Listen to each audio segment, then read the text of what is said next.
In this PowerPoint, I'll be linking ethical and legal issues to multiple scenarios within sport and exercise science. Legal issues are issues that are found within the boundaries of the written law of the country.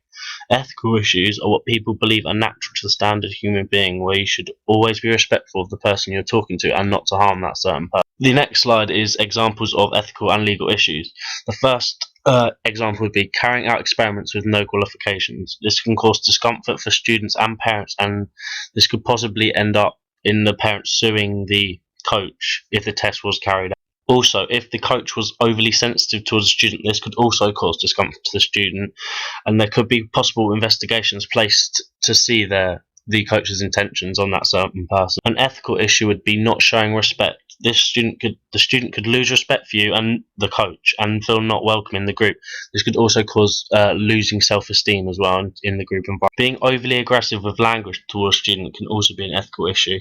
This could change the views on a coach. This could change the views of the coach by the student, and not to listen in the future talks or about sessions. This next slide is about BASES, the Ethics Committee, and the Force. BASES is the British Association of Sport and Exercise Science. The Code of Conduct for the BASES, there are 3 principles that are agreed in the document. Firstly, all clients have the right to have the highest standards of professionalism, consideration and respect. Secondly, all testings that is carried out with the utmost integrity. And lastly, the law states that the working practices are safe for the clients, so there is no harm during any of the experiments taking place. The Ethics Committee, this job is to carry out large amount of research. You must carry out 2 things to submit to carry out research within the research committee. The 2 things are an ethical clearance and a project proposal form. With these documents, it will give the committee an understanding of what you are trying to achieve and what your research. You will be given a review on your clearances and project form, and will be either accepted or rejected, and you will be given information on how to improve your forms for next time. The 4 C's. Competence is how skilled you are at specific parts of research and constructing specific activities and experiments. Consent, you must have personal consent, and if the participant are under 18, they will need parental consent with specific activities that may cause future problems. Confidentiality is where all research is taken and must be confidential from public results unless there is consent of the participants to further expand where this knowledge goes. Conduct is you must be professional at all times and have the understanding of what your participants want and what they feel comfortable with. Now we are moving into the scenarios. Within the British Gymnastics, it's common that I'll use ice baths after sessions to relax them. To make sure everything is safe, the coach must make sure the ice bath area is safe before use.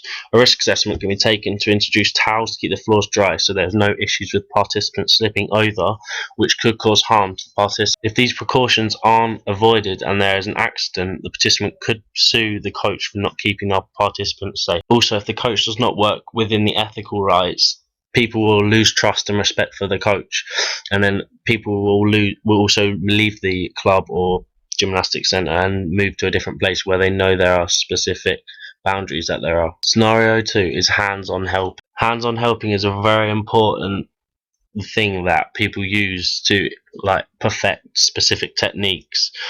It is natural for this to happen, but to stop any legal issues, the coach must agree personal consent and parental consent if the participant is young, just to make sure there is no disagreements within the consent. If the coach doesn't get consent and it becomes unnatural, the parents will get involved, and there could be a possible investigation of the actions of the coach and possible jail sentence or any charges towards the coach if they believe that the overly sensitive nature is something more.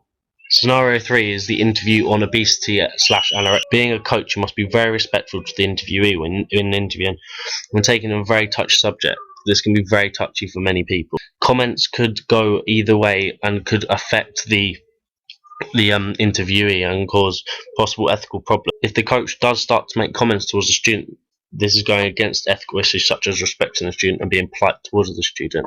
This could cause an upset to the student and have a loss of self-esteem for the student. The way this could be avoided would be being polite and respectful and getting an understanding of problems and working towards removing the problems after they are.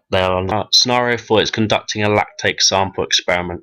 By conducting a lab a lactate sample, the coach must have the medical credentials to partake. If the coach does not have, this could cause serious harm to the students and would also be illegal to do this. The students would also have the chance to sue the coach as well. For the coach to carry out this experiment, the coach must be qualified and have documents of achievement. Also, consent must be taken from both student. Furthermore, if the coach does not have the credentials, that there will be a loss of results, and the results will not be able to be taken and used for future. Lastly, scenario 5: a coach pushing a student during a bleep test.